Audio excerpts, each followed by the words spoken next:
Good evening. Welcome to the January 2020 meeting of the Public Philosophy Society. I'm Dr. Kelly Fitzsimmons Burton, and tonight I'm going to be presenting on ethics, really, the difference between deontological and teleological ethics. This came up because one of our members had a question about the difference, and I decided that's a good topic for us to tackle in the society. And so why another video though? I went online and I looked at YouTube, and there's a number of videos already up there about deontology versus teleology. And I think it's important because I think from a perspective that Clarity has to offer, we can look at it from a different angle, a different perspective. And I'd like to start with Aristotle. Aristotle is the first to do a systematic text on ethics, the Nicomachean ethics. And I think the first couple of chapters in his ethics helps us to begin to see what is the difference between deontology and teleology. Let me just say, popularly, I don't know if it's popularly, right now, deontology usually goes back to Kant and its duty-oriented ethics. And teleology sometimes is spoken of as the goal is the results of our actions. So the goal depends on the results. I would call that consequentialism, the consequences of our action, but sometimes teleology is being used in that way. I think Aristotle uses it in a different way, or we can derive a different sense of teleology from Aristotle. So telos is the goal-oriented ethics. They were talking about utilitarianism as a version of teleological ethics in one video I watched today. Why would utilitarianism be considered teleological ethics? Well, because it has to do with the connection between ends and means.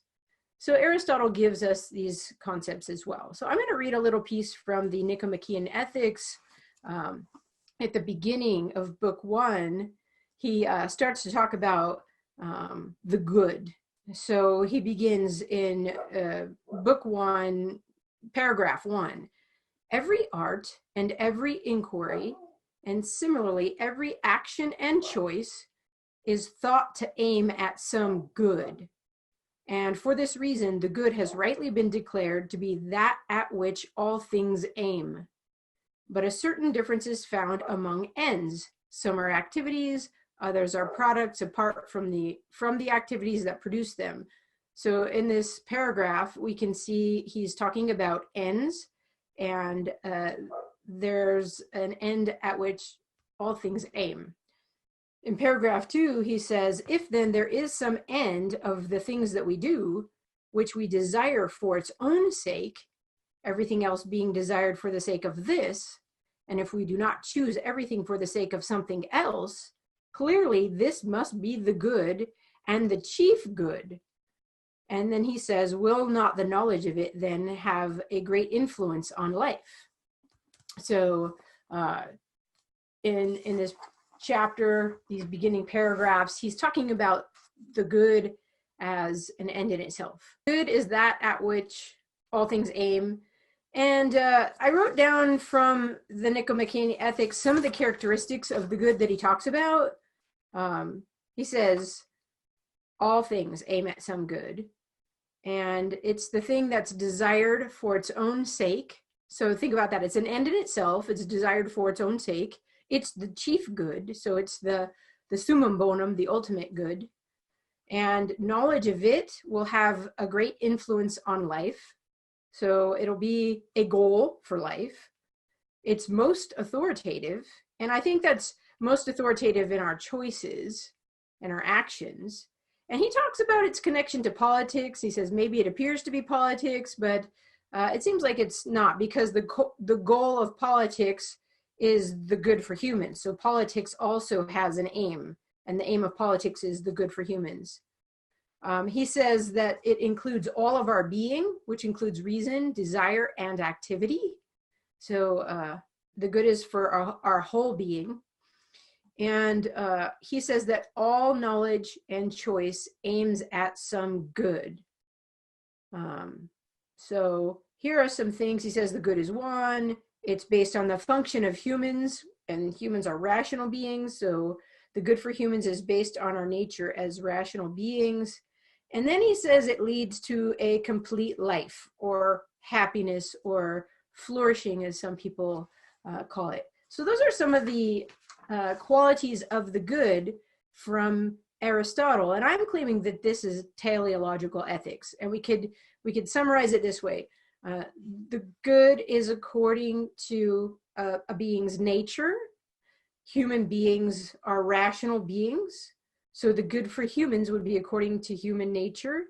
And since we're rational, the good has to connect to our rationality, but also our desires and our actions. So actions connects to choice, and choice is fundamental for ethics. All right, so I'm saying this is the original sense of teleological ethics, or teleology.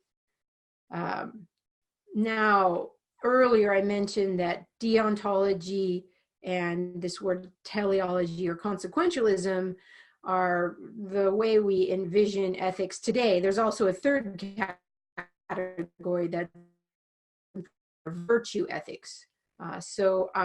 Today, if you were to pick up an ethics textbook, sometimes they're saying these three are the categories of ethics: deontological, teleological, and virtue ethics.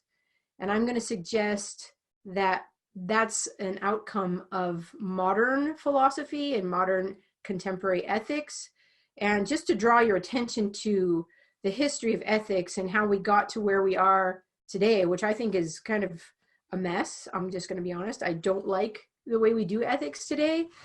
My friend Owen Anderson and the other co-host of our meetings has written a book, The Natural Moral Law, The Good After Modernity.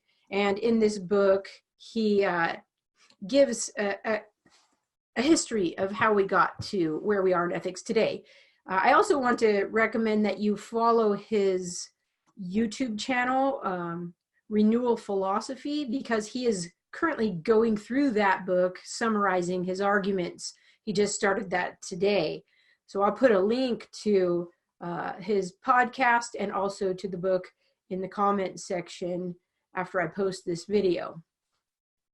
All right, so I also want to make a distinction between something that we can call a deontological attitude and deontology as a theory in ethics, because deontological attitudes are probably part of human nature, human personality in a way.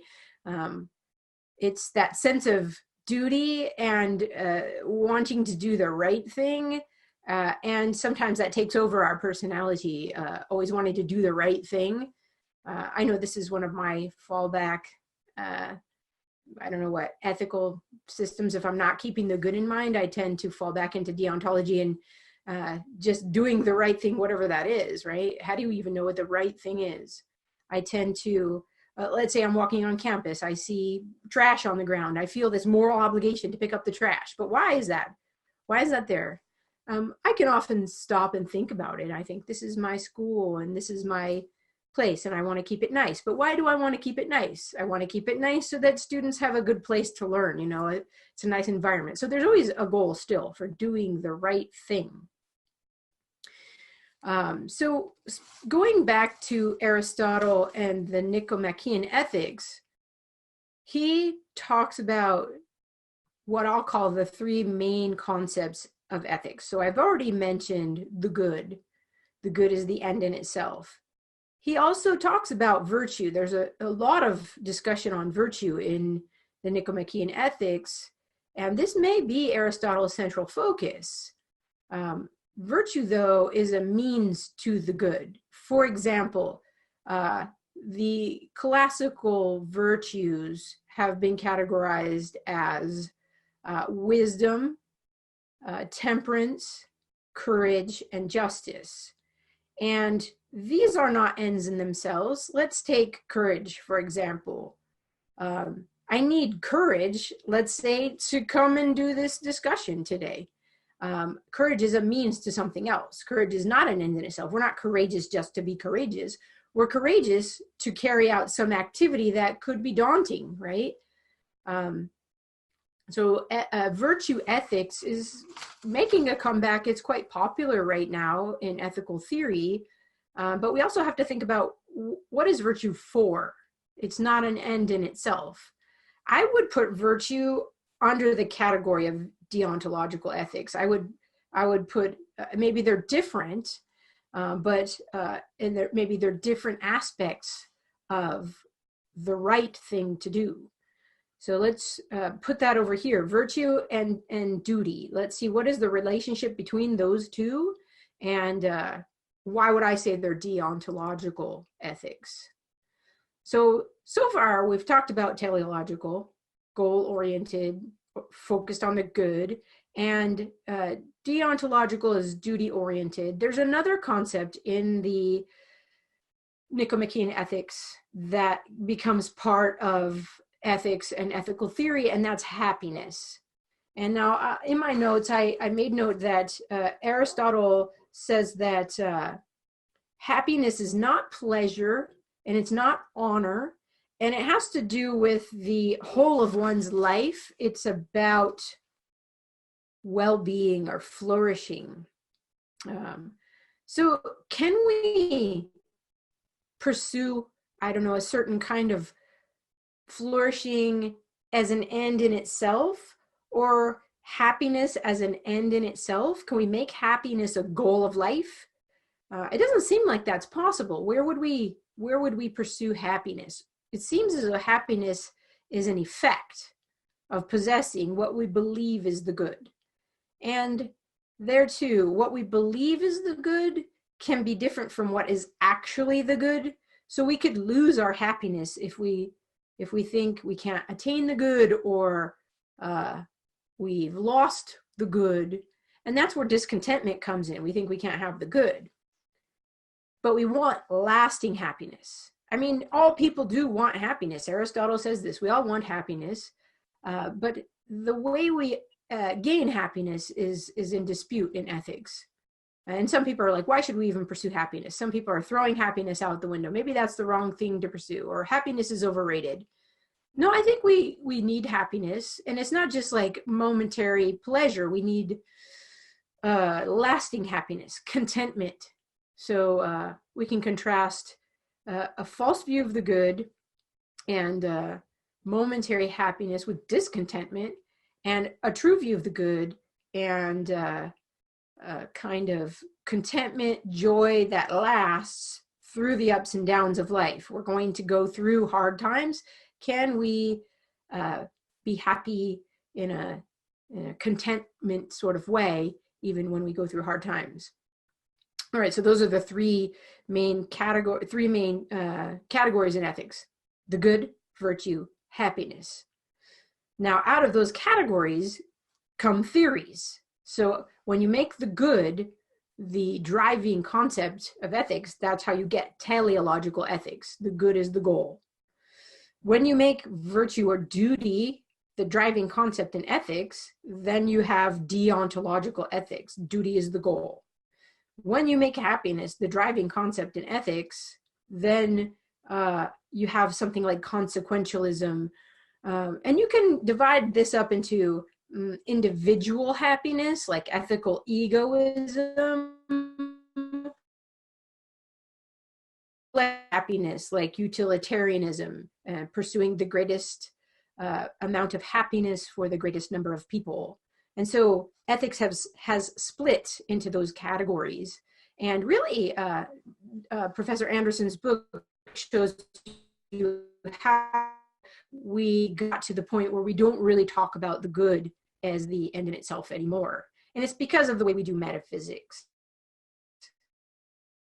More to the ethical theories, we have to remember ethics is based on our metaphysical assumptions, what we think is real, because that's going to go into how we conceive of human nature. And so secular ethical theories come after the well, we'll say in the modern period. I was going to say after the Enlightenment, but really they're there. John Stuart Mill does utilitarianism in the modern period, and Kant is at the end of the Enlightenment, and he's doing his version of deontology, deontological ethics. But it's because they have given up on, let's say, knowing God from general revelation. It seems like after the wars of religion, there's a desire to get away from doctrine that divides, and we need to do ethics still, but how do we do ethics without God? Or if we do have God, he's in the background in like the noumenal realm, and we're dealing with the phenomenal realm with Kantian ethics, and we need to really not root ethics in any non-physical reality. So oftentimes there's an epistemology behind this as well that ordinarily is empiricist, that all of our knowledge is through the senses. So when you're looking at these theories, you can't just take them on face value. You have to look at the assumptions behind them. What do they think about how we know things? Because that's going to give us a clue about how we approach doing ethics. Do we approach ethics empirically or through reason? And do we assume naturalism, that all that exists is nature, or if there is anything supernatural, it doesn't really have to do with ethics? And if that's the case, then how does that affect our view of human nature? Are human beings merely physical beings, animals, and living for pleasure? Then it sort of shifts the focus too. Does that mean we're struggling between feelings to determine what the good is? Some people, now Kant thought that ethics should not be based on the sentiments, on the feelings, but some people go that way. Ethics is based on our feelings, maybe even a moral intuition. That's not how Aristotle began ethics. He thought it was based on reason and our rationality. So the good for humans is based on human beings being rational beings and making choices according to reason, not according to their feelings, not according to the will merely. Aristotle was looking for the good that applies to all of human nature. So it's important, the order. So the good, the end in itself, is the primary concept, because that's going to determine what our duties are and what virtues are. So if we think about the good as the driving concept, I'm proposing the good is the driving concept in ethics, and we've lost that. We need to get that back. If the good as the end in itself is the driving concept, the end will determine the means, and duties / virtues are the means to achieving the good. Now, perhaps we want to talk about the difference between duty and virtue. I was thinking about this a lot today. They are different, but they're related. So let's say, for the sake of our discussion, there is a moral law, and the moral law is based on human nature. And we could derive something like a Kantian categorical imperative. We ought to do these things because it's a universal principle. If there is a moral law, and I think that there is, and I think we could derive it from general revelation, from reason, then we have a moral obligation to obey the law. That's our duty, to obey the law. So knowing those laws and obeying them are our duty. But why are they our duty? It's because that's how you know the good and how you do the good. You can't achieve the good apart from this moral law and abiding by the moral law. Also, virtues, such as the classical virtues, I mentioned them earlier, wisdom, temperance, courage, justice, and then later faith, hope, and charity or love, those are means to achieving the good. For example, love. If I want to achieve the good, I have to love the good for myself. I have to love others and love the good for them and seek the good for others. We live in community. Aristotle also thought we were political beings. And the good, remember, is the, oh, where did I have that? It is knowledge of it will have great influence on life. Why? Because it's the most important thing. It's the purpose of life. So if I care about another person, then I want the good for them too. So I'll need virtues if I'm going to pursue the good. I need wisdom, especially in ethics. Wisdom is knowing the good and how to apply the good in every choice and every activity of life. So we need wisdom, but wisdom is not an end in itself. Wisdom is a means to achieving the good.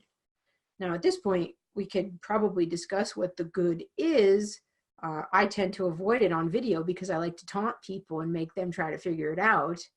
But during the question and answer period, we can talk about what the good is. So I'll just say this. It's based on human nature, and humans are fundamentally rational. And if we used our reason to the fullest, that will get us knowledge of the most important things. And what are the most important things? What is real? What is ultimate reality like? What is my place in that reality? And what is my nature? I mean, I'm assuming we're rational, but we can ask that question. What is my place in that reality? And what is my purpose here? What am I doing here? So what is ultimate reality like? And what's my place in that reality? And that should give us a certain kind of knowledge. And I'm going to suggest, if we press it, we could say, it's clear that matter exists. We can argue for that. And matter's not self-maintaining, so it can't be eternal. So it can't be ultimate reality. And it's clear that I'm more than a body, that my soul exists. Otherwise, why would we do ethics? I mean, my dog right outside this room isn't doing ethics. He's not making videos and contemplating things with other human beings to try to figure out what the purpose of life is. So we can know that the soul exists. We can argue for that humans are a body-soul unity, and that my soul is not eternal. It's temporal. And if we can get that matter exists and it's not eternal, and the soul exists and it's not eternal, we can get to some other spirit is eternal, and that spirit we can call God. Now, these are controversial things and they've been argued for elsewhere, but if we can get that there is a God, then we can figure out how we got our nature. We're rational beings because we're created beings. That's the way we were made. And because we're made that way, the good is determined for us by virtue of the kinds of beings that we are. So we don't get to make up the good. We get to figure out what the good is. And we can speculate further.